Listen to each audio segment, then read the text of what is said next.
ఓం నమస్కారం అండి. నేను శాస్త్రీయ మునగాల యూనక్ పరిచయం డాక్టర్ వెంకటార్ చాగంటి గారు. నమస్కారం సార్.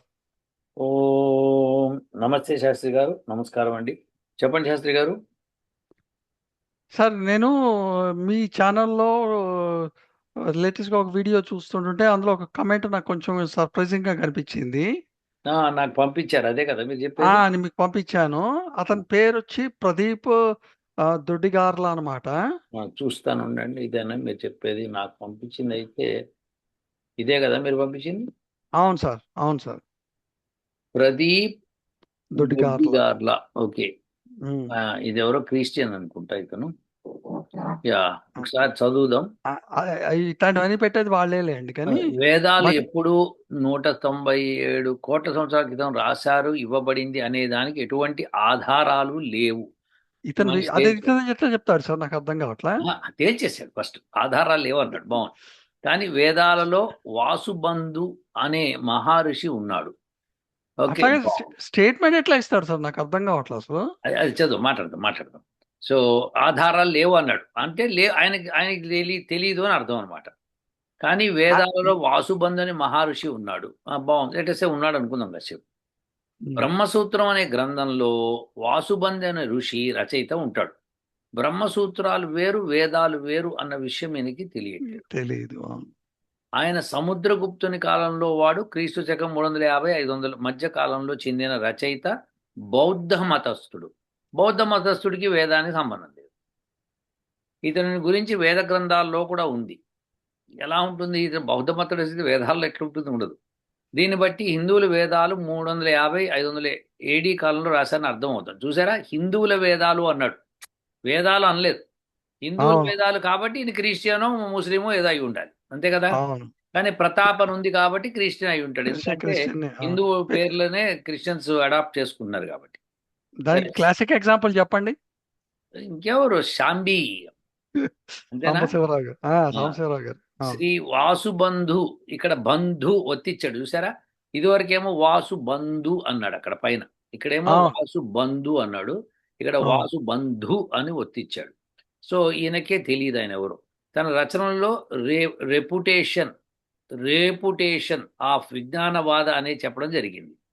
ఓకే, భగవత పురాణంను క్రీస్తు శకం 5వ కాలంలో రాసినట్టు, 5వ శతాబ్దం రాయాలి, 5వ కాలంలో రాసినట్టు ఆర్కియలాజికల్ డిపార్ట్మెంట్ ఆఫ్ ఇండియా ద్వారా తెలుస్తుంది. సో ఈయన చెప్పేది ఏంటంటే వేదాలు ఎప్పుడు 127 కోట్ల సంవత్సరాల క్రితం రాశారు, ఇవ్వబడింది అనే దానికి ఎటువంటి ఆధారాలు లేవు. అవునా? వాసుబంధు అతనేమో క్రీస్తు శకం 350-500 మధ్యలో సముద్రగుప్తుని కాలంలో వాడని చెప్తున్నాడు. ఉమ్, అతను బ్రహ్మసూత్రం అనే గ్రంథంలో వాసుబంధు అనే ఋషి రచయిత ఉంటాడు అని చెప్పుకుంటూ, కాబట్టి కేవలం వేదాలు 350-500, ఎందుకంటే ఈ వాసుబంధు అని అతను వేదాల్లో కూడా ఉన్నాడు అని ఏదో చెప్పడానికి ప్రయత్నం చేస్తున్నాడు. సో అంతే ఫస్ట్ అంతే. ఆఫ్ ఆల్ బ్రహ్మసూత్రం అనేది వేదం కాదు. ఓకే. సో ఇప్పుడు ఇతను లెక్క, ఇప్పుడు మీకు ఇది మీరు నాకు ఎస్ పంపించారు, అయితే ఏంటండి చెప్పండి. ఇట్లాంటివి ఇదొకటి. నేను మీకు ఇంకొక వీడియో కూడా పంపించాను, మీరు మీకు అవునవును, చూస్తే. అది కూడా పంపించారు. ఆ అందులో వేదాల్లో ఇస్లాం ఉందనో ఏదో ఇస్లాం. చెప్పి. ఆ, ఇస్లాం ఉంది. నేను ఇంకా సో పూర్తి ఇప్పుడు చూడలేదు. చూడ ఉమ్. స్లోగా వాళ్ళు చూస్తే మీరు ఆ, ఇస్లాంని కానీ క్రిస్టియానిటీని కానీ ఇంకోటి కానీ అన్నీ కూడా వేదాల్లో ఉంది అని చెప్పి చూపిస్తున్నారు అనమాట. ఉద్దేశం చూపిస్తున్నారు. ఏంటంటే వాళ్ళు అలా చూపించటం, వాళ్ళకి ఏంటంటే ఎట్లన్నా సరే మేము వేదాల్లో ఉన్నామని చెప్పుకోవాలి, వాళ్ళకి వేదాల్లో కలవాలని ఉంది సార్. మీరు ఒకళ్ళు అలో సార్, చేయదేంటి? వేదాల్లో కలవటం వేరు సార్. ఉమ్. వేదాలు వేదాలలో ఉన్నారు అంటే మరి వాళ్ళు అప్పటి నుంచి ఉన్నారా మరి? వేదాలు 195 లేవు, 175 క్రోర్స్. లేవుగా. మరి లేకపోతే అప్పుడు 175 కోట్ల సంవత్సరాల తర్వాత ఒక క్రిస్టియానిటీ వస్తుంది, లేకపోతే ఒక ఇస్లాం వస్తుంది అని అది వాళ్ళు ఆ, మతాలు అట్లాంటివి ఏమైనా మతాలు రావచ్చు అని చెప్పి ఆ మతాలకి ఇవే పేర్లు ఉంటాయి అని చెప్పి వేదాల్లో పెడతారా సార్? నాకు అర్థం కాదు. నేను పెట్టలేదు ఎక్కడ. మీరు వేదంలో, ఇప్పుడు మన ప్రశ్న రెండు రెండు డిఫరెంట్ టాపిక్స్ మర్చి చేయకండి మీరు. ఇప్పుడు ఈ టాపిక్ ప్రకారం వేదాలు 197 కోట్ల సంవత్సరాలు కాదు, 350-500 బీసీ అని చెప్తున్నాడు. అవునా? అదే అంటే బేసికల్ గా వాళ్ళు ఏంటంటే నేనేమన్నా ఇది మాట్లాడదాం ఇప్పుడు ప్రస్తుతం అదే ఇదే అదే మాట. మాట్లాడదాం. ఆ, అదే మాట్లాడదాము. ఉమ్. నేను అంటుంది ఏంటంటే వేదాలు అప్పట్లో లేవు. అవన్నీ కూడాను క్రీస్తు శకం తర్వాతే. అంటే ఏంటంటే ఎనీథింగ్ ఆఫ్టర్ క్రీస్తు శకం ఓన్లీనే అంటే ఉన్నాయి తప్ప దానికి రెండు ముందేం వేల ఐదు లేవు. వందల సంవత్సరాలు 3500 సంవత్సరాల మధ్యలో జరిగిందని చెప్పుకుంటున్నారు వాళ్ళు. అట్లా చెప్పుకుంటేనే వాళ్ళ మతం నిలబడుతుంది అని వాళ్ళ ఉద్దేశం. ఇప్పుడు ప్రస్తుతం ఏంటంటే వాళ్ళ మతము నిలబడుతుందని వాళ్ళ ఉద్దేశం కావచ్చు, కానీ వేదాలు 197 కోట్ల సంవత్సరాలని ప్రూఫ్ లేదు అన్నాడు ఆయన. అది అది అది అతనికి తెలియదు. జ్ఞానం లేదు అని చెప్పి నా ఉద్దేశం. కరెక్టే. కానీ ఇప్పుడు చేయమంటే అడిగాడు, 197 కోట్ల సంవత్సరాల క్రితంది కాదు అని చెప్పి రాసుకుంటూ వచ్చాడు. సో బాగుంది, that's fine with him. With ఎవరికన్నా అనొచ్చు. ఇప్పుడు న్యూటన్ మొన్ననే పుట్టాడు 5 సంవత్సరాల క్రితం అని నేను అనొచ్చు కాక, ఈ విషయం వేరు. అయితే ఇప్పుడు అది కాదు ఉండొచ్చు పాయింట్. సార్. ఎవరికి న్యూటన్ అనే పేరు అతనికి ఒక్కడికే ఉంటుందా? న్యూటన్ అనే పేరు అది ఎంతో ఇప్పుడు మందికి బాగా ఉంటుంది. చెప్పారు శాస్త్రి గారు, చాలా బాగా వచ్చారు. So exact. ఇప్పుడు వాసు అన్న పేరు, వాసు బంధు అనే పేరు కనుక వేదాల్లో ఉంది అని అనుకుంటే తప్పది. Number one. ఉండొచ్చు కాక లెటర్స్ ఉంది అనుకున్నాము. ఫర్ అయితే ఆర్గ్యుమెంట్ సేక్. దానికి ఈ ఈతను ఈ ఇతను ఎవరైతే రచయిత ఉన్నాడో దానికి సంబంధం లేదు. లేదు. ఎందుకంటే అతను బౌద్ధుడు అని చెప్తున్నారు. సో బౌద్ధుడి కంటే ముందరమే వేదాలు ఉన్నాయని తెలుసు మనందరికీ. ఇప్పుడు బుద్ధుడి కంటే ముందర వేదాలు ఉంటేనే కదా నేను వేదాలలో జంతు బలుందని దాన్ని నేను ఖండించడానికి వచ్చానని బుద్ధుడు చెప్పుకున్నాడని చెప్పి బుద్ధుడి యొక్క అనుయాయులు చెప్తూ ఉంటారు కదా. అవునా? అవును. అంటే అంతకుముందే వేదాలు ఉన్నాయి. అంతకుముందు వేదాలు ఉన్నప్పుడు బౌద్ధ మతం బుద్ధుడు తర్వాత వచ్చింది. ఆ కాలంలో అతను రచించిన దానికి వేదానికి సంబంధం ఎలా ఉంటుంది చెప్పండి శాస్త్రి గారు. అదే చెప్తున్నా సార్. నిద్ర లేవగానే వాళ్ళకి ఒకటి తోస్తుంది బుర్రకి, అది వచ్చి యూట్యూబ్ లో కక్కుతారు అంతే. కరెక్ట్. కానీ ఇప్పుడు మనం లాజికల్ గా థింక్ చేద్దాము. ఈ ఎస్. వాసు బంధు అని అతను వేదాల్లో ఉండి ఉంటే, అతను 500 క్రీస్తుపూర్వం 500 300 సంవత్సరాల మధ్యలో ఉండి ఉంటే, అది అతను బౌద్ధుడు అని చెప్పుకున్న బుద్ధ మతంలో బౌద్ధ మతం వాడు అని చెప్పుకున్నప్పుడు బౌద్ధ మతం అనేది బుద్ధుడు తర్వాత. సో బుద్ధుడి కంటే ముందర వేదాలు ఉన్నాయని బుద్ధుడే ఖండించాడని చెప్తున్నారు వీళ్ళు. బుద్ధుడు అవును. ఎందుకు జంతు బలి ఉంది వేదాల్లో అని చెప్పు మూలంగా ఖండించాడు అన్నారు. ఖండించినప్పుడు ఇక్కడికి వచ్చినప్పుడు ఇతను వాసుబంధు అన్నాడు తర్వాత వాడు, బుద్ధుడు తర్వాత వాడు. అతను అవును. వేదాల్లో ఉండే ఛాన్స్ లేదు. లేదు. అవును. ఆ, ఇప్పుడు ఎవరన్నా వశిష్ఠ అని పేరు పెట్టుకున్నారనుకోండి, వశిష్ఠ అని పేరు పెట్టుకున్నంత మాత్రాన అతను ఆ వశిష్ఠుడని కాదు కదా అర్థము. అవును. అవును. ఇప్పుడు 100 సంవత్సరాల క్రితం వశిష్ఠ అని అతను ఉన్నాడు, అతనే ఆ ఋషి అని చెప్పడం తప్పు తప్పు అవుతుంది కదా శాస్త్రి గారు. అవును. వేదంలో ఉన్న పేర్లు చాలా మంది పెట్టుకోవచ్చు, కానీ వాళ్ళు ఇప్పుడు పెట్టుకున్నంత మాత్రం వాళ్ళు వేదంలో ఉన్న వాళ్ళు కాదు. ఇప్పుడు శ్రీరామ్ అనే పేరు ఉంది సార్. ఎంతో ఉమ్, మందికి ఉంటుంది. ఎలా అని ఎంతో చెప్పి మంది. శ్రీరాముడు ఇప్పుడు ఆ, పుట్టాడని వచ్చా ఏంది? అది కరెక్ట్, బాగా చెప్పారు. సో ఇలాంటివన్నీ మనకి రకరకాల పేర్లు వేదంలో ఉంటాయి, వాటిని తీసుకొని ఎవరైనా పెట్టుకుంటాం, ఇంట్రెస్టింగ్ గా మనకి ఎగ్జాక్ట్లీ. బాగుంటుంది పెట్టుకుంటాం. పెట్టుకున్నప్పుడు అది మనం కొన్నాళ్ళైన తర్వాత వీళ్ళే వాళ్ళు అని చెప్పడం అంటే అంత బుద్ధి తక్కువ పని ఇంకోటి ఉండదు. అవును. తర్వాత బౌద్ధుడు ఎప్పుడూ వేదంలో ఉండలేడు, క్వశ్చనే లేదు. అవును. బౌద్ధుడు అనేవాడు వేదంలో, ఎందుకంటే వేదం అంతకుముందే ఉందని మనకి ఇప్పుడే తెలిసిపోయింది కదా. కాబట్టి అవును. ఎంత పచ్చి అబద్ధాలు రాయడానికి కూడా వెనకాడట్లేదు ఇతను. ప్రతాప్ గారు మీరు చాలా పొరపాటు చేశారండి. అలాంటివి ఇష్టం వచ్చినట్టు రాయకుండా కొద్దిగా తెలివితేటలతో ఆలోచించండి మీరు కూడా. మీరు అతను బౌద్ధుడు అన్నప్పుడు అతను వేదంలో ఉండడానికి లేదు. వేదంలో ఒక పేరు ఉంది, అది ఇతను పెట్టుకోవచ్చు కాక పెట్టుకొని ఉండొచ్చు కాక, అది వేరే విషయం. ఎగ్జాక్ట్లీ. సార్ అంటే just for clarity sake um, 197 crores of years లో ఆ టైంలోనే వేదం ఉంది అని చెప్పి um. Can we show any other proof? Yes అండి, మనం తప్పకుండా ప్రూఫ్ ఇవ్వచ్చండి. ఓకే. చూప్ మనకి ప్రమాణము అంటే కొన్ని రకాల ప్రమాణాలు ఉంటాయి, మనకి 8 రకాలు ఉన్నాయి. మొదటి 4 వెరీ ఇంపార్టెంట్. దానిలో ముఖ్యమైనది ఏంటంటే ప్రత్యక్ష ప్రమాణం. ప్రమాణం. అవును. ప్రత్యక్షం అంటే ఏమిటి? కళ్ళతో చూసింది కానీ, చెవులతో విన్నది కానీ, నోటితో రుచి చూసింది కానీ, ముక్కుతో వాసన చూసింది కానీ, చర్మంతో ముట్టుకొని స్పర్శ తెలిసింది కానీ, ఇలాంటివన్నీ ప్రత్యక్ష ప్రమాణాలు అంటారు. అవును. ఓకే. ఇప్పుడు చెరుకు ఎట్లా ఉందిరా, చెరుకు నువ్వు చెరుకు తింటుంటే ఎలా ఉందని, తీయగా ఉందని అనుకోండి, అది ప్రత్యక్ష ప్రమాణం. తింటూ తింటూ చెప్తాం. చెవులతో విన్నాడు అనుకో, నేను విన్నది ఇది అని చెప్పడం అనేది ప్రత్యక్ష ప్రమాణం. అలాగే కళ్ళతో చూసి చెప్పడం, అది కూడా ప్రత్యక్ష ప్రమాణం. సో అవును. ఇలా మనకి రకరకాల ప్రమాణాల్లో ఇవి ప్రత్యక్ష ప్రమాణం. తర్వాత వచ్చేది ఉపమాన ప్రమాణం. అంటే అంటే కంపారిజన్ చేసి చెప్తాం అనమాట. సో అట్లనే మనకి మూడోది శబ్ద ప్రమాణం. అంటే ఏమిటి? ఆప్తులు మనకి చెప్పింది.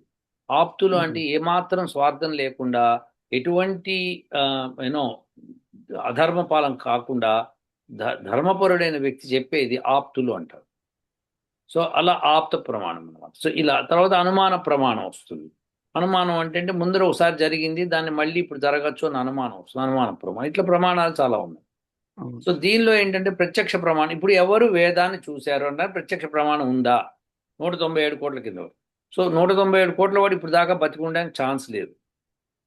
సో అది ప్రత్యక్షం కాదా అంటే అప్పుడు చూసినప్పుడు నెక్స్ట్ వాడికి చెప్పడం, ఆ నెక్స్ట్ వాడికి చెప్పడం, ఇలా పరంపర వచ్చిందనుకోండి. పరంపర వచ్చినప్పుడు ఎక్కడో చోట ఇన్ని కోట్ల సంవత్సరాల్లో ఆ పరంపర గ్రంథాలు పోయి అది ఎక్కువైపోతూ ఉంటుంది కదా. ప్రతి 100 సంవత్సరాలకి 4 జనరేషన్స్ వస్తున్నప్పుడు ఇన్ని కోట్ల సంవత్సరాలకి ఎన్ని వేల కోటాను కోట్ల వచ్చేస్తాయి. అవన్నీ కూడా రాను రాను మళ్ళీ ఆ నెక్స్ట్ జనరేషన్ పేరు మీద మళ్ళీ మొదలవుతుంది అన్నమాట. సో అలా మొదలైన వాటిలో మనకి సూర్యవంశరాజులు ఉన్నారు, చంద్రవంశరాజులు ఉన్నారు, ఇట్లా మనకి తెలుసు పేర్లు ఉన్నాయని చెప్పి. సో అవును. అట్లానే మన్వంతరాలు ఉన్నాయి. మనకి మనువు ఉన్నాడు. ఓకే, ఇప్పటిదాకా జరిగిన ఏడు మన్వంతరాలు జరిగినాయి. ఇప్పుడు జరుగుతుంది 7వ మన్వంతరం జరుగుతోంది. కాబట్టి ఇంకా 7 మన్వంతరాలు రాబోతున్నాయని చెప్పడం ఉంది చూసారా. అది ఒక సిస్టమ్ అన్నమాట. అంటే ఏంటి? మనం మన్వంతరాలు ఉన్నాయని చెప్పటం. మనము మీరు జాగ్రత్తగా వినండి. ఫస్ట్ మీరు మీరు మీరు మాట్లాడిన తర్వాత ఫస్ట్ నన్ను చెప్పనివ్వండి. మన్వంతరాలు ఉన్నాయి. ఆ మన్వంతరం అంటే ఆ మనువు ఈ మనువు చెప్పాడు, ఈ మనువు ఇట్లా మనం మనువుల గురించి మాట్లాడుతున్నాం కదా శాస్త్రి గారు. అవును. అవును. సో ఈ మన్వంతరం అంటే ఏమిటి? అసలు మనువు అంటే ఎవరు అని తెలుసుకోవాలి ఫస్ట్. అప్పుడు అది అట్లా అక్కడి నుంచి మనుధర్మరాజు ఇచ్చిన మనుస్మృతి ఉంది. సో మనుస్మృతి ఉంది. మనుస్మృతిలో ఉటంకించిన విశేషాలు ఉన్నాయి. కాబట్టి మనుస్మృతి ఉందంటే మనువు ఉన్నాడని లెక్క.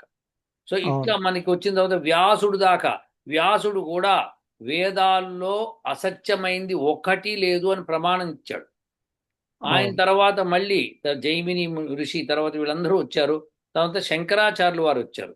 వారు వచ్చి అవును. వేదాలను ఆధారంగా చేసుకొని బౌద్ధులతో శాస్త్రార్థం చేసి వాళ్ళని పారద్రోలేడు దేశం నుంచి.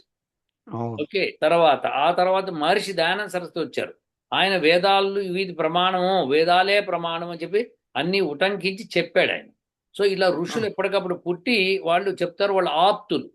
ఆయన మహర్షి దయానంద సరస్వతికి ఎంతో ఆస్తి ఉండగా కూడా మొత్తం వదిలేసి ఈ వేదాల గురించే తిరిగాడు ఆయన, సన్యాసి రూపం దాల్చి. అవును. కాబట్టి ఆప్తుడు అంటారు. ఎటువంటి స్వార్థం లేదు, ఎటువంటి ఇది లేదు, ఏమంటారు ఇది, ఆకాంక్ష లేదు. కేవలం వేదం సత్యం అని చెప్పాలి ప్రజలకి.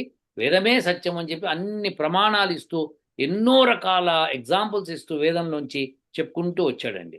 సో ఇది ఆప్త ప్రమాణం అంటారు శాస్త్రి గారు. అవును. అవును. అలానే ఇప్పుడు మనకి మనకి మనం సంకల్పం తీసుకునేటప్పుడు ఈ ప్రతాప్ గారికి సంకల్పాల సంగతి తెలియదు. నేను సో అది సంకల్పం చెప్పబోయాను. మీరు ఆ, చెప్తున్నారు అదే కరెక్ట్. అదే సంకల్పంలో కూడా సప్తమే వైవస్వత మన్వంతరే మన్వంతరి అష్టావింశతిమే కలియుగే ప్రథమ సప్తతికి పాదే అని ప్రథమ చెప్పుకుంటూ పాదే. వస్తాం మనం. సో అది అవును. టైం లైన్ చెప్పుకుంటూ వస్తాం. వస్తాం. ఇది ఎగ్జాక్ట్లీ. భారతదేశం అంతా ఒకే రకంగా ఉంటుంది. రెండో లైన్ లేదు. అవును. రెండో లైన్ లేదు, ఇంక అంతే. ఎట్లా సప్తమే ఉంటుంది సార్? వైవస్వత మన్వంతరే ఇలా అవును. చెప్పుకుంటూ మనం వచ్చాం. సో ఇప్పుడు భారతదేశం అంతా ఒకటే సిస్టమ్ ఎట్లా రన్ అవుతుంది? అది సత్యం కాబట్టి. సో అవును. సప్తమే వైవస్వత మన్వంతరి 7 మన్వంతరాలు గడిచినాయి. ఒక్కొక్క అవును. మన్వంతరానికి కాలం ఉంది. అవును. ఓకే, సో ఇప్పుడు ఎంత కాలం అండి మన్వంతరం అంటే? చతుర్యుగాలు తీసుకోవాలి. 71 చతుర్యుగాలు ఒక మన్వంతరం అని చెప్తాం అనమాట. చతుర్యుగం అవును. అంటే ద్వాపర, కలియుగము, త్రేతాయుగము, సత్యయుగము 4 యుగాలు కలిపి. సో కలియుగం ఎంత కాలం అండి అంటే కలియుగం 1000 దేవతా సంవత్సరాలు అంటాం అనమాట. ఒక్కొక్క దేవతా సంవత్సరం ఎంత అండి? ఇంత కాలం అని ఇట్లా చెప్తాం. అంటే 1200 అంటే మనకి ఈ సంధి కాలంతో కలుపుకుంటే 1200 సంవత్సరాలు కలియుగం అని చెప్తా ఉన్నాడు. అంటే 1200 అంటే ఏంటి? దేవతా సంవత్సరాలు. ఒక్కొక్క అవును. దేవతా సంవత్సరం 360 సంవత్సరాలు మళ్ళీ. సో అవును. 360తో దీన్ని మల్టిప్లై చేస్తే ఒక సంఖ్య వస్తుంది. 4,32,000 సంవత్సరాలను వస్తుంది. సో ఆ 4,32,000 సంవత్సరాలు కలియుగం అయితే దానికి రెండింతలు ద్వాపరయుగం. అలానే అవును. కలియుగానికి మూడింతలు త్రేతాయుగం. త్రేతాయుగం. అలానే దాని తర్వాత కలియుగానికి నాలుగింతలు సత్యయుగం. సో ఇప్పుడు అవును. ఇవన్నీ కలుపుకుంటూ వస్తే 43,20,000 సంవత్సరాలు అవుతాయి. దీన్ని మనము ఒక చతుర్యుగము అంటాం. ఉమ్. అలాంటి చతుర్యుగాలు 71 గడిస్తే ఒక మన్వంతరం. అలాంటి అవును. మన్వంతరాలు 14 గడిస్తే సంధికాలాలతో కలుపుకొని కలిస్తే అది ఒక సహస్ర సంవత్సరాలు అవుతుంది. ఆ సహస్ర సంవత్సరాలని బ్రహ్మదినము అంటాము. అలాంటి అవును. కాలం ఈక్వల్ గా ఉన్నది బ్రహ్మరాత్రి అంటాము. ఇది వేదంలో స్పష్టంగా ఇచ్చాడు. అవును. సో ఇప్పుడు ఎన్ని కాలాలు ఎట్లా గడుస్తున్నాయని ఇది భారతదేశం అంతా ఒకటే లెక్క ఉంది, రెండో లెక్క లేదు. అవును. సో ఇది మన యొక్క చరిత్ర. ఈ చరిత్రను చదవడానికి వాళ్ళకి చాలా కాలం పడుతుంది, వాళ్ళని డైజెస్ట్ చేసుకోవడానికి కూడా చాలా కాలం పడుతుంది. సో ఇటువంటిది ప్రత్యక్షంగా మనకి ఒకటి ఉంది. ప్రత్యక్ష ప్రమాణం అంటే సంకల్పమే ప్రత్యక్ష ప్రత్యక్ష ప్రమాణము. ప్రమాణము. మనం అవును. ప్రతిరోజు మనము సంధ్యావందనం చేసుకునేటప్పుడు కానీ, ఏదైనా యజ్ఞయాగాదులు చేసేటప్పుడు కానీ, ఏదన్నా వ్రతం చేసేటప్పుడు కానీ సంకల్పం తీసుకుంటాం. ఆ అవును. సంకల్పంలో ఇది చదువుతాం. భారతదేశం అంతా ఒకటే చదువుతారు, తిథి వార నక్షత్రాలన్నీ అదే దానిలో వస్తాయి. సో అలా చెప్పుకుంటూ మనం వచ్చే ప్రత్యక్షమైంది. అలానే ఋషులు చెప్పింది, ఆప్తులు చెప్పింది ఆప్త ప్రమాణమైంది. సో ఇలా ఉమ్. రెండు ప్రమాణాలు మీకు ఇచ్చి, మీకు ఇంతకంటే ప్రమాణం ఏం కావాలి స్వామి? ఒకటి. ఇది కాకుండా ఇంకాస్త అనుమాన ప్రమాణం చెప్తే సరిపోతుంది మీకు. ఓకే శాస్త్రి గారు, ఇది కాచుకోండి, ఈ అనుమాన ప్రమాణం నేను చెప్తాను నేను. ఓకే. ఉమ్. అమెరికాలో మనకి ఆ, కొన్ని మౌంటైన్స్ ఉన్నాయి, వ్యాలీస్ అవును. ఉన్నాయి, అవునా కదా? సో అవును. ఎక్కడుంది అది? మనకి కొలరాడోలో ఉంది. కొల్లాడలో. అవును. సో ఆ మౌంటైన్స్ ఏమైందంటే ఫస్ట్ లో మౌంటైన్ ఉండింది. సో అవును. దాని మీద నది పారి కోసి కోసి కోసి కోసి కోసి అది కాస్త కింద దాకా వచ్చింది, లోయ ఏర్పడింది. సో అవును. ఆ పైనున్న దాన్ని కిందున్న రాయల్ని వాళ్ళు అంతా క్యాల్కులేట్ చేసి ఏ రాయిది ఎంత టైం అని డిసైడ్ చేశారు. డిసైడ్ ఉమ్. చేసి మొత్తానికి ఆ లోయ ఏర్పడి 2 బిలియన్ ఇయర్స్ అని చెప్పారు. ఓ. 2 బిలియన్ ఇయర్స్ అంటే ఎంత? 2 బిలియన్ అంటే అప్రాక్సిమేట్లీ 2 బిలియన్ అంటే 197 క్రోర్ ఇయర్స్ అంటే ఎంత? 197 crore. 1 crore is 10 million. So 1970 million. 1970 అంటే అప్రాక్సిమేట్లీ 2 బిలియన్. సో ఆ చూడండి. లోయకు వచ్చింది 2 బిలియన్ అయింది. అయితే దానికి వేదాలకి సంబంధం ఏంటి అన్న ప్రశ్న వస్తుంది. దానికి ఉమ్. సమాధానం కాసుకోండి ప్రతాప్ గారు, ఈ సమాధానం వినండి. వేదంలో చెప్పింది యజ్ఞయాగాదుల మూలంగా వర్షాలు పడతాయి అని. సో అవును. మొట్టమొదట ఇప్పుడు దాని మీద నది పారాలి మౌంటైన్ మీద అంటే నీళ్లు కావాలి. నీళ్లు వర్షం నుంచి వచ్చినవే కావాలి, వేరే నీళ్లు కాదు. నది అన్నది వర్షపు నీరుతో ఏర్పడింది తప్పితే విడిగా నదులు లేవు భూమి పుట్టినప్పుడు. ఉమ్. ఇది ఆశ్చర్యకరమైన విషయం. ఇది ఒక సైంటిఫిక్ జర్నల్లో మీరు పబ్లిష్ చేసుకోవచ్చు. భూమి ఉమ్. పుట్టినప్పుడు నదులు లేవు, వర్షం అంటే పడిన తర్వాతే నదులు ఏర్పడ్డాయి. సముద్రాలు కూడా లేవా సార్? సముద్రం ఉంది, నదులు లేవు. ఉమ్. ఓకే. ఓకే. సో ఇప్పుడు మౌంటైన్ ఇలా ఉందండి, మౌంటైన్ మించి నది ఇట్లా పారినప్పుడు ఇట్లా చిల్లు పెట్టుకుంటూ కిందకి వెళ్తుంది అనమాట. అది అంటే అది అవునవును. పారి పారి కోస్తుంది అనమాట మౌంటైన్ని. కోసి అవును. కోసి లోయ ఏర్పడుతుంది. అవును.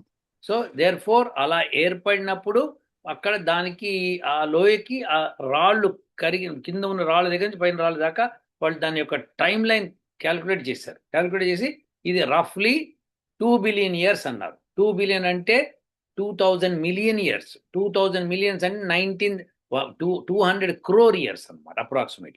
మనం చెప్పేది వేదాల పుట్టి 197 క్రోర్ ఇయర్స్ అంటాడు. కాబట్టి అంటే దానికి దీనికి చాలా దగ్గరగా ఉంది ఒకటి ఇది. ఇది ఉమ్. కాకుండా ఇంకా చెప్తా, జాగ్రత్తగా వినండి శాస్త్రి గారు. 197 క్రోర్ ఇయర్స్ కి ఇప్పుడు ఇది ఏర్పడింది, ఇది బాగుంది. సో ఉమ్. దీనికి నీ వేదానికి సంబంధం అంటే అదే చెప్తున్నా. వర్షం పడందే నది లేదు. కాబట్టి ఆ కొండని కొయ్యాలి అంటే నది పారాలి. నది పారాలంటే వర్షం రావాలి. వర్షం రావాలంటే మొట్టమొదటి వర్షం యజ్ఞం మూలంగా వచ్చింది, రెండోది కాదు. ఉమ్. సో ఆ వర్షం మూలంగా యజ్ఞం, ఆ వర్షం మూలంగా నదులు స్టార్ట్ అయినాయి. అక్కడి నుంచే ఉమ్. వర్షాలు మొదలుపెట్టి మొట్టమొదటి భూమి మీద వర్షం అనేది లేదు. ఇది ఇంకో సైంటిఫిక్ జర్నల్ పబ్లిష్ చేసుకోండి. ఇవన్నీ um. University of applied Vedic science తర్వాత మనం పబ్లిష్ చేస్తాం, దాని రిజల్ట్స్ కూడా చూపిస్తాం, నిరూపిస్తాం. సో ఇది ఉమ్. రెండోది. మూడోది చెప్తాను శాస్త్రి గారు, ఇది కూడా కాచుకోండి.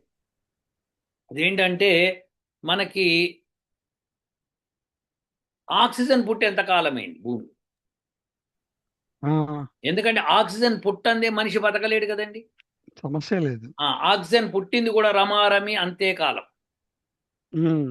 సో ఇప్పుడు ఈ కాలాలన్నీ బట్టి మనకి వేదం 197 కోట్ల సంవత్సరాల దగ్గర పుట్టిందని చెప్పడంలో అసలు ఆశ్చర్యం. అంటే మానవుడు పుట్టింది భూమి మీద 197 కోట్ల సంవత్సరాలు అయింది, లేకపోతే వేదం ఎందుకు?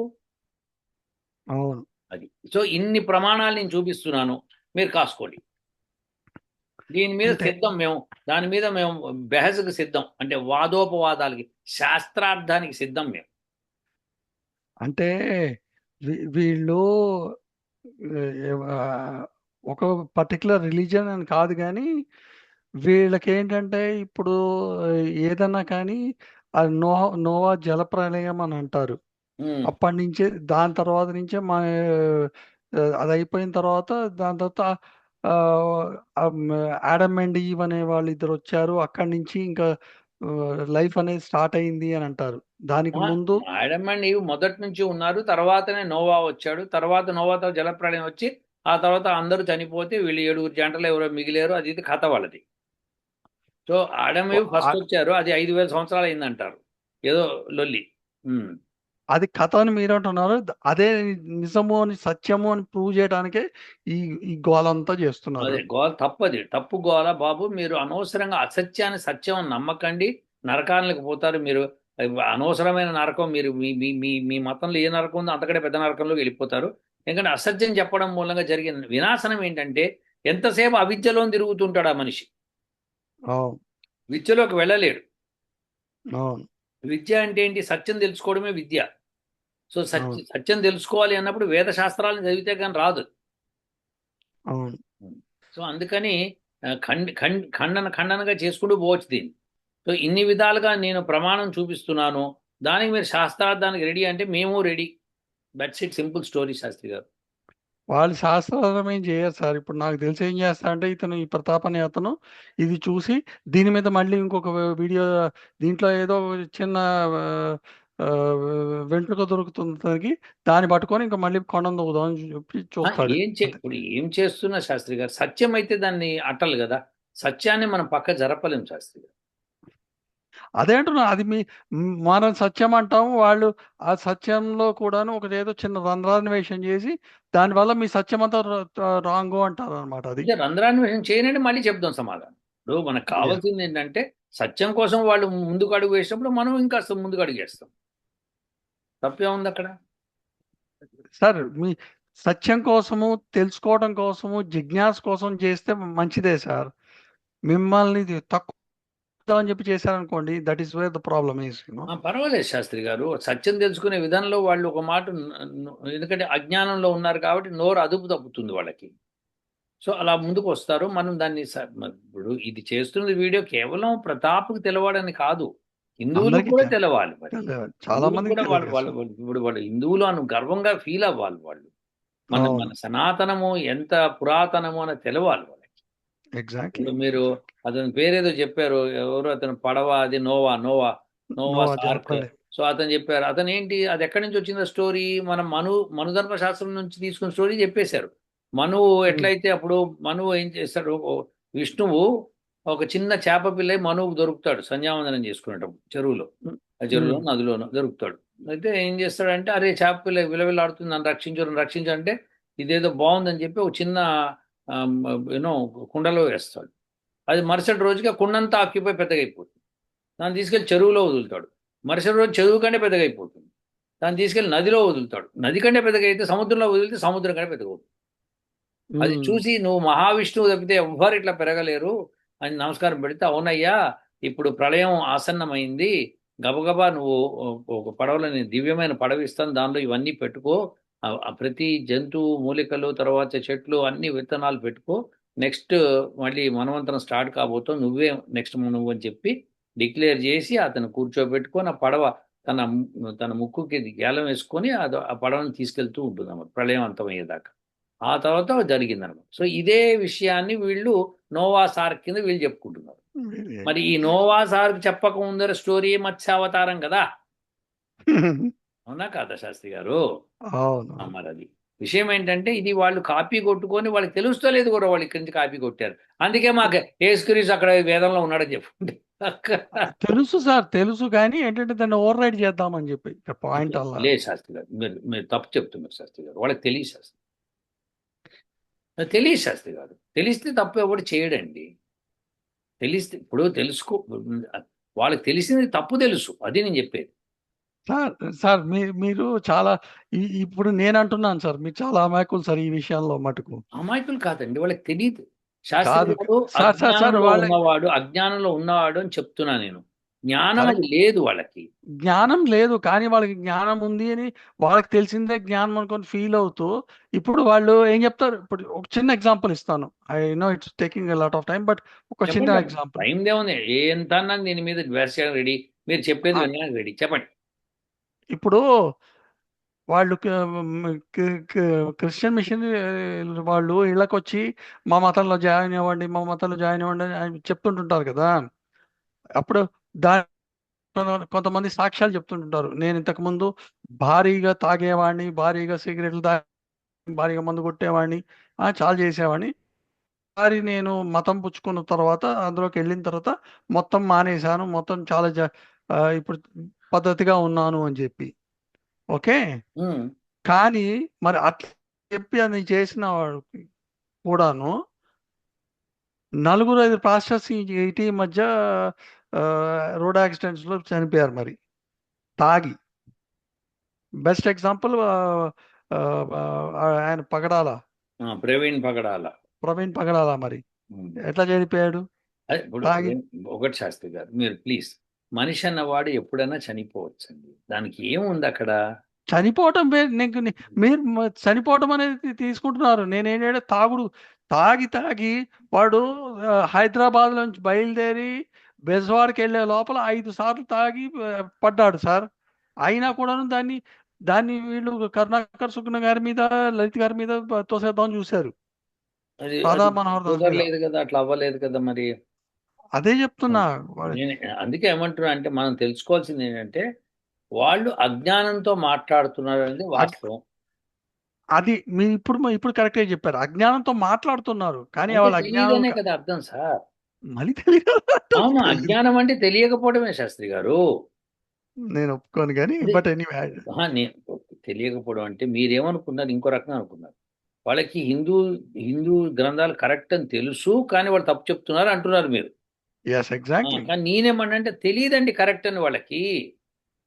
ఎందుకంటే కరెక్ట్ అయినప్పుడు తప్పు అని ఎట్లా చెప్తాడండి. సూర్యుడు ఉదయిస్తున్నాడు, ఉదయించే సూర్యుని చూపించి సూర్యుడు ఉదయిస్తున్నాడు అంటే ఉదయించట్లేదు అని చెప్పాడు అనుకోండి, అంటే తెలియట్లేదని అర్థం, అది అబద్ధాలు కరెక్ట్. చెప్తున్నాడు అని అర్థం. అబద్ధాలు చెప్తున్నాడు, అవును. అదే అబద్ధాలు ఎప్పుడు చెప్తాడు, తెలియకపోవడం వల్ల అబద్ధాలు చెప్తాడండి. తెలిస్తే అబద్ధం చెప్పరు సార్, ఎవరు చెప్పలేరు. సత్యం అటువంటిది. సరే, ఎనీవే. నేను ఆర్గ్యూ చేస్తే మీకు ఇంకా అందలేదు. సత్యం అందరం కాదు తెలిసిన, sir. We both have agree to disagree, అంతే. కాదు కాదు కాదు శాస్త్రి గారు, సత్యం తెలిసిన వాడు, సత్యం తెలిసిన తర్వాత ఇది ఇంత ఆనందంగా ఉంటుందని తెలిసినప్పుడు అసత్యం మాట్లాడలేరు శాస్త్రి గారు. మీకు కరెక్టే సార్. సత్యం మీరు తెలియదు వాళ్ళకని చెప్తున్నా నేను. వాళ్ళకెందుకు సచ్ అంత దాకెందుకు శాస్త్రి గారు. మీరు ఒక 100 మంది హిందువులను తీసుకోండి శాస్త్రి గారు, మీ ఇష్టం. టెంపుల్కి వచ్చే వాళ్ళందరినీ పరమ భక్తుల్ని తీసుకోండి. దానిలో ఎంతమంది తుమ్మొచ్చింది, అయిపోయిందా? అయిపోయింది. సో పరమ భక్తులు తీసుకోండి, 100 మంది తీసుకొని వాళ్ళకి ఎంతమందికి నిజంగా వేదము ఇది తెలుసు, వేదంలో ఇది ఉందని తెలుసు అని చెప్తా అంటే ఎవరికి తెలియదు. వీళ్ళకి తెలియదు, నేను ఒప్పుకుంటా. తెలియదు మరి, అంటే ఏంటి అసత్యం. ఇప్పుడు సత్యం వైపు నడవాలి కానీ అసత్యం వైపు నడిస్తే ఎట్లా. ఇప్పుడు మా మా గ్రంథం చిన్నది, బైబిల్ చిన్నది కాబట్టి గబగబా చదివేసి అందరం బైబిల్లో మారిపోతామంటే అది కూడా అసత్యం అవుతుంది. సో సత్యాన్ని తెలుసుకోవాలి కదా శాస్త్రి గారు. అందుకే మన వాళ్ళు కూడా ఒకటి కనిపెట్టారు, ఏంటి, అమ్మో ఇదేదో విదేశీ మతాలు వస్తాయని చెప్పి భగవద్గీత కనిపెట్టారు. అందులో అన్ని ఇన్కార్పొరేట్ చేయడానికి ప్రయత్నం చేశారు. అది కూడా చదవట్లేదు మన వాళ్ళు. అవును, అవును. ఎందుకంటే మన సిస్టమ్, ఎడ్యుకేషన్ సిస్టమ్ ఏమైందంటే, సిస్టమ్, ఇదివరకు సంస్కృతం చదివించేవాళ్ళు, ఇప్పుడు అది చదివించట్లేదు కాబట్టి అది మూలంగా నష్టం జరుగుతోంది మనకి. సో ఆ అది నష్టాన్ని పూర్తి చేయడానికి సంస్కృతం చదవండి రా బాబు, కొద్ది కొద్దిగా చదవండి, మీరు మాట్లాడక్కర్లేదు, తెలుసుకోండి రా బాబు అని చెప్తుంటే కూడా వాళ్ళు వింటలేదు ఎవరు. ఏముంది సార్, భారతదేశంలో ఉన్న 100 కోట్ల హిందువులు ఈ రోజు నుంచి మేము సంస్కృతంలో నేర్చుకుంటాం మొదలు పెడతామంటే, రోజుకు 15-20 నిమిషాలు నేర్చుకున్నా 2-3 సంవత్సరాల్లో సంస్కృతంలో మాట్లాడడం వచ్చేస్తుంది. భగవద్గీతలో చెప్పింది ఈజీగా అర్థమైపోతుంది, సులభంగా అవును, అర్థమైపోతుంది. మరి అవును. ఎందుకు చెయ్యట్లేదు అంటే, మేం బిజీ, టెంపుల్కి వెళ్ళాలి, ఇట్లా చూసి కొబ్బరికాయ టక్కన వేయాలి, మాకు 10 కోట్లు రావాలి. ఇప్పుడు లేకపోతే మా అబ్బాయికి పెళ్లి కావాలి, లేకపోతే ఉద్యోగం రావాలి, మా అమ్మాయికి పెళ్లి కావాలి, ఉద్యోగం రావాలి. ఈ తపన హిందువుల్లో ఎక్కువ ఉంది తప్పితే దే డోంట్ హ్యావ్, వాళ్ళకి తెలుసుకోవాలని లేదు, శాస్త్రం తెలుసుకోవాలని లేదు శాస్త్రి గారు. శాస్త్రం తెలుసుకోవాలని ఆ, లేదు, ధర్మం తెలుసుకోవాలని లేదు, దేశభక్తి లేదు అలాంటి హిందువులు అనుకుంటారు. ఎవరైతే స్వార్థంగా ఉన్నారో వాళ్ళని వీళ్ళు అట్రాక్ట్ చేస్తున్నారు, ముస్లిమ్స్ కానీ క్రిస్టియన్స్ కానీ. మా మతంలో రండి మీకు వెంటనే ఉద్యోగం వస్తుందని ఏదో మాయ చెప్పి వాళ్ళని చేర్పించుకుంటున్నారు. ఇప్పుడు ఆ అమ్మాయిని ఇలాంటివన్నీ అట్లా జరుగుతుంది. ఇప్పుడు ఆ అమ్మాయిని అట్లా వాళ్ళ అమ్మని అట్లాగే చేర్చుకున్నారు. ఆమెని వాళ్ళ అమ్మ ఎవరమ్మని? అదే ఆ అమ్మాయి పేరు చెప్పా ఆ చూసారా? గాయత్రి అన్నమ్మయ్య, మీరు చెప్పింది ఆ, అంతేనా? అదే అవును. నువ్వు సడన్ గా మీరు వాళ్ళ అమ్మని చేసుకుంటే నాకు అర్థం కావట్లేదు. సో ముందర చెప్పిన ఎగ్జాంపుల్లో చెప్పిన స్త్రీలను వాళ్ళు చేర్చుకున్నారు. ఓకే. చేర్చుకో వాళ్ళ హస్బెండ్కి ఒంట్లో బాగాలేదు అని చెప్పి చేర్చుకున్నారు. చేర్చుకున్న తర్వాత ఒక 1 ఇయర్ 2 ఇయర్స్కో ఆయన పోయారనమాట.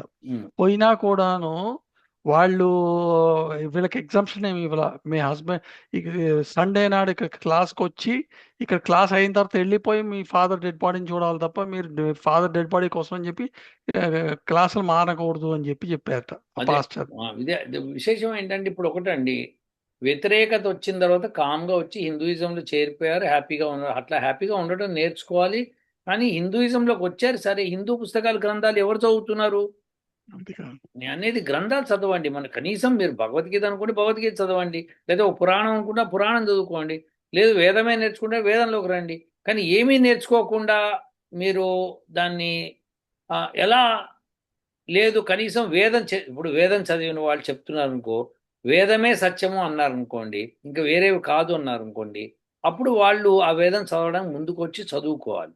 ఎవడో రాసిన గొట్టంగాడు ఏదో రాశాడు, దాన్ని ఈ తర్జుమా రాశాడు, మరి అది మీరు ఇది ఇది ఇట్లా రాశాడు, మరి మీరు ఎట్లా కాదంటారు అంటే అది తప్పు నాయనా అని చెప్పావు అనుకోండి, మరి అయితే కోర్టులో కేసేసి తేల్చుకోండి అంటాడు.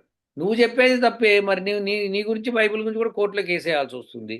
మేము ఎందుకు చెప్తున్నాం? మీరు నేర్చుకోండి, సబ్జెక్ట్ నేర్చుకొని మాట్లాడండి, శాస్త్రార్థం చేయండి, చేసి ఏది కరెక్టో తేల్చుకోండి. అంతేకాని ఇష్టం వచ్చినట్టు మాట్లాడితే కుదరదు స్వామి శాస్త్రి గారు. అవునవును. మీకు తెలియదు వాళ్ళకి అనుకోండి, తెలుసుకునే ప్రయత్నం చేయండి. వాళ్ళది కనిపెట్టారు సార్. వీళ్ళు ఏం చేసినా కూడా వీళ్ళ గ్రంథాలు వీళ్ళు చదవరు, మనం చెప్పేదే వాళ్ళు నమ్ముతారు అని చెప్పి. అందుకనే అటు అటు ఆ మతాల్లోనే కాదు, మన దగ్గర మటుకు ఆ, ఎంతమంది వేదాలని కానీ అన్నిటిని వక్రీస్తున్నారు మరి అదే అవన్నీ. వక్రీకరించడానికి వాడికి సంస్కృతమా రాదు వాళ్ళకి. అవును. సాంబశివరావు చెప్పి ఆ 7 8 ఏళ్ళు అయింది. నేను దబా దబా 2 నెలలు సంస్కృతం నేర్చుకుంటాను, 3 నెలలు ఇచ్చే 3 నెలలు అని ఛాలెంజ్ చేసి ఇన్నేళ్ళైనా ఇంత మటుకు ఒక్క ముక్క రాదు, పొట్ట కోస్తే ఒక ముక్క రాదు. అలాంటిది వాళ్ళు అంతే.